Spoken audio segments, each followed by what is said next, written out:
Ito na po, nagluto ako ng fried talangka. Fried talangka po yan. Ayan o. Ayan o. Niniplate ko. Ayan. Yun. Fried talangka. Sarap nito mga karanda mga karels. Fried talangka.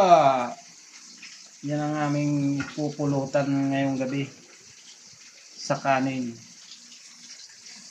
Yung asawa ko, tignan nyo. Ang dami nang kinain na mani. Tignan nyo. Yung mani na nilaga niya, sinunog niya. Ayan. May kasama pang fried talangka. Ayan. Masarap yan? Siyempre. Ayan o. Fried talangka. Ayan. Ayan o. Meron pa. Luto na ang aking fried talangka. Ayan o. Luto na. Ito na ang fried talangka. Luto na. Kain na naman kami mga tropa.